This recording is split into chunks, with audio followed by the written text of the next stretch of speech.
Okay, good morning and welcome to another Cheesy Chief training video. I'm going to go over the operations of the Lifepack 15 for you and show you how it integrates in with our Firehouse Medic and Surface tablets. So first thing I'm going to do is turn the power on, which is right here.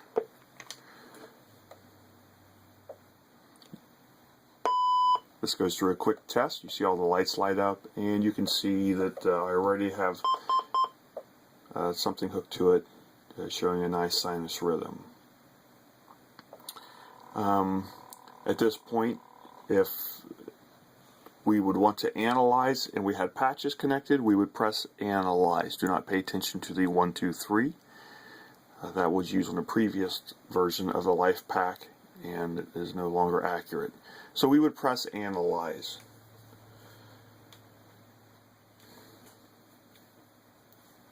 If that would analyze and we would need to start CPR, we have the option of using a new CPR function, which is located right here. All this is a metronome that helps you do consistent compressions at about 80 beats per minute. So I will press analyze first, just so you see that it automatically will switch the monitor to the patches. Connect electrodes. And I do not have any electrodes connected. But it would automatically start analyzing the patient, and if a shock was advised, it would advise to shock, which is located right here. There is no need to use the charge in the automatic mode. Again, if we did shock the patient, it would immediately start us into the CPR function. Let me take that off. CPR. Connect electrodes.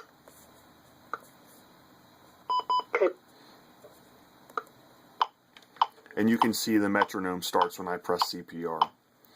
You can see there's different settings here that we can scroll through: adult airway, adult no airway, youth airway, and youth no airway. And all that does is change your ratio, which you can see down here in the bottom of your compressions to breaths. 3, 2, 1. Ventilate. Ventilate.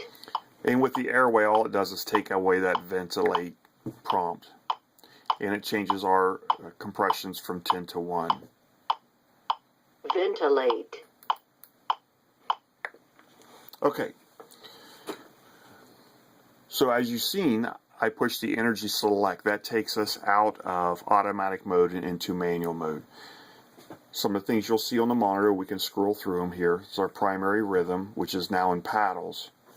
I'm going to switch that back.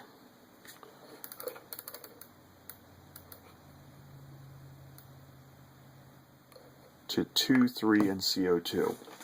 So that's how the monitor will fire up. And you can see here we have lead 2, lead 3, and CO2, which nothing is hooked up at this time.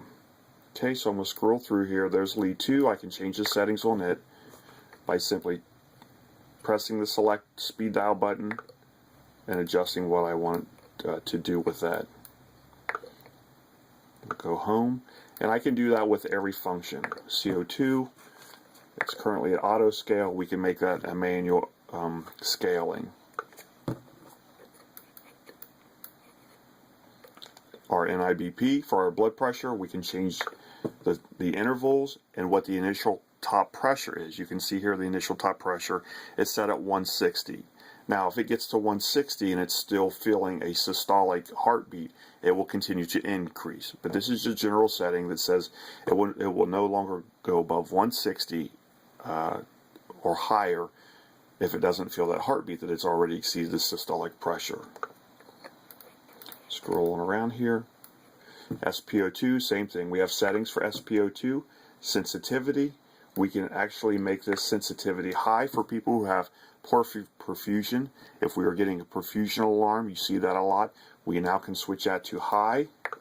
We can also change the averaging time that it checks the finger for the oxygen for the SpO2. And we can change our SpO2 volume. Scroll around here to heart rate. If we want, we can have a QRS volume. Obviously, we do not want a QRS volume. And you can see here is Bluetooth. I've already have a pre-established connection set up with our Surface. This is, as you can see, Lifepack 15-2. The Surface is labeled also as Surface 1 and 2. They can be mated. Lifepack 15 number 2 can be mated with with Surface number 1, but you have to change that setting. To keep things simple, we're going to keep the Lifepack 15-2 with Surface number 2. So I'm going to turn on my Surface tablet and log into it, and you will notice here immediately the Bluetooth icon lights up and it says now connected to Surface 2. That's all I had to do was turn that on. Okay, let me go through some of the functions more in depth of this heart monitor. Again, we can change our leads. I'm going to go ahead and pull on a pulse ox probe and check my blood pressure.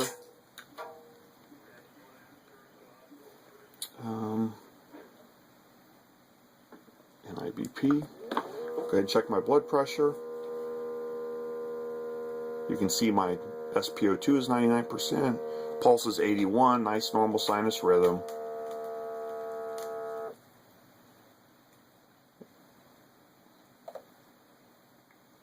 And it's going through and checking my blood pressure. Now all of this is recorded. And with our new software on the heart monitor and on the computer, we can send every bit of information, every button push, every disconnect, everything from power on to power off can be sent over to our Surface tablets into Firehouse Medic. And all of this can be reviewed on the computer. Okay, so my blood pressure is 118/87. I've already got a fair amount of things I'm dealing with today. It's driving me nuts. Excuse the noise for just 1 second here.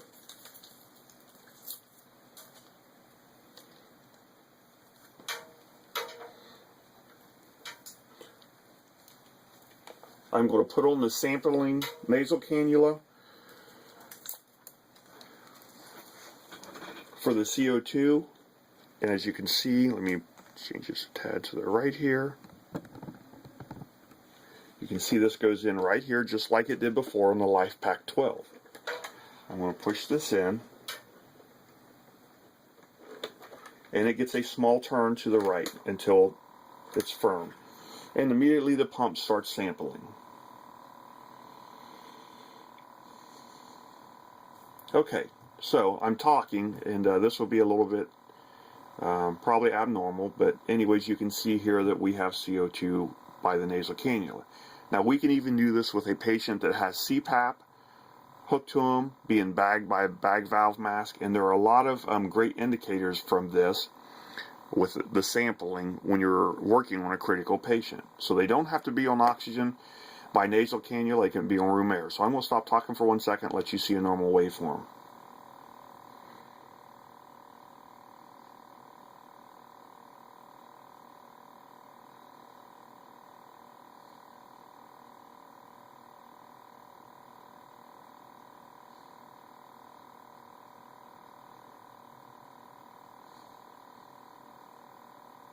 Okay, so anyways, now I'm going to run a 12 lead and show you how to transmit that information over to the tablet.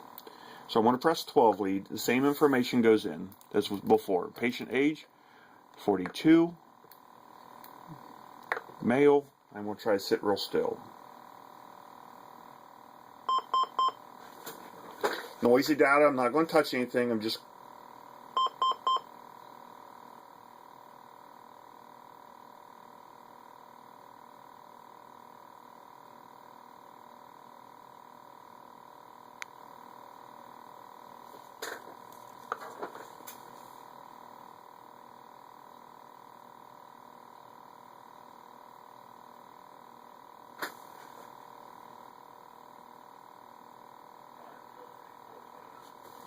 try one more time here. Let me check these electrodes. This is probably our biggest challenge, is getting a nice, clear view of all the leads, all the V leads and all the limb leads.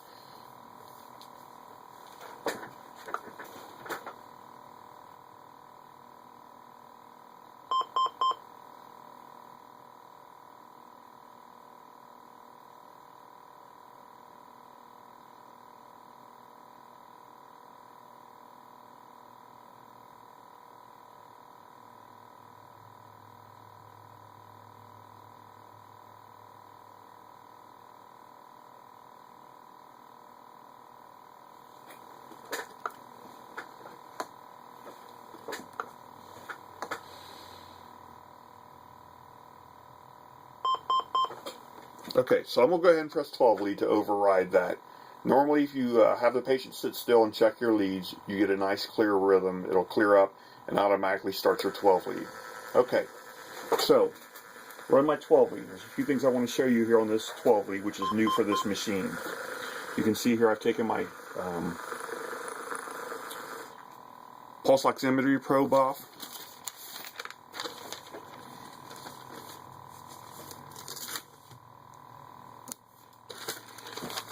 Okay, this is new for the Lifepack 15 for us. You can see you get all the normal readout of the Lifepack 15, but new for this is the ST level. And the monitor goes through and measures the ST level. Oh, I got an apnea alarm. Let me take this off.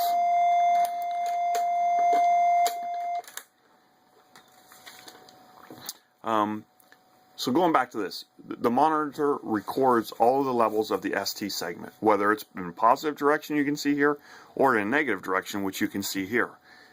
And it will continuously monitor that. If you keep the patient on the 12 lead during your transport times, and if it sees any change whatsoever, then it will automatically run a new 12 lead and spit that out. So if you're cruising down the road and the monitor spits out another 12 lead at you, tear that off and look at it and compare your ST segments that the monitor has measured, or look at it yourself, and you'll be able to see that maybe there is some change in that patient's condition. Okay, let's put the information in and transmit it to the computer. And press options. Patient is already highlighted. Patient's last name.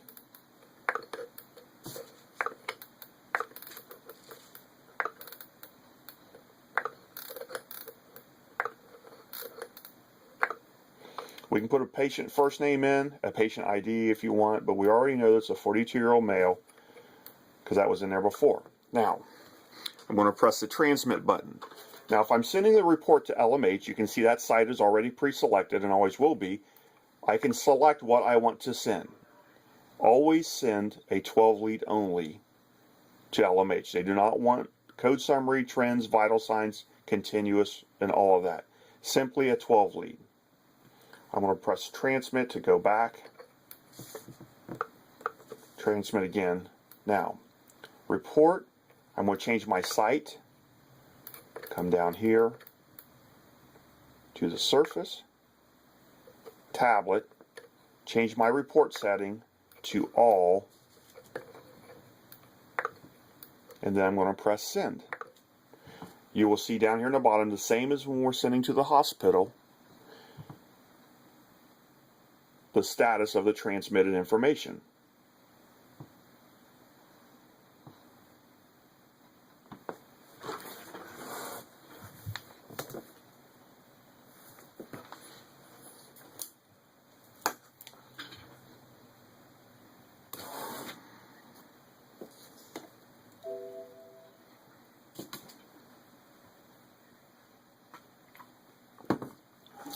Quite a bit of information. I've had myself on the monitor here for some time, getting things ready for this video.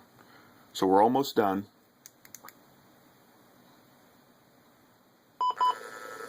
Transmission is complete, and I get a printout here at the bottom that tells me that the transmission was complete. So, well, let's go to the Surface tablet now.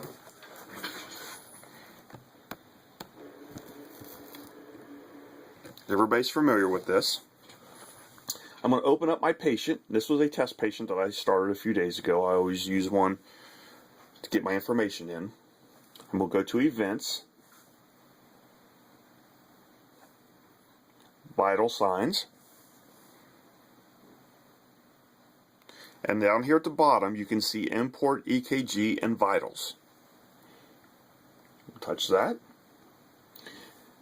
The most recent patient always comes up at the top, but to verify you can see the date, 5/13 at 9:10. The patient's last name is Decker. I'm going to highlight on that, and then it populates the information I'm going to import, rhythm, analysis. We're going to leave everything check mark, apnea alarm, everything, and then I'm going to hit import record. Okay, so the record's been imported, and you can see it populated. Now, one thing about this is, every time it takes a set of vitals, you've got to go in and fill out the things that it does not populate from the heart monitor. For instance, respiration rate, capillary blood glucose level, temperature. So you're going to have to go back through on those mandatory fields and fill that in. I'm going to go to View PCR just so you can see on the computer. View EKG.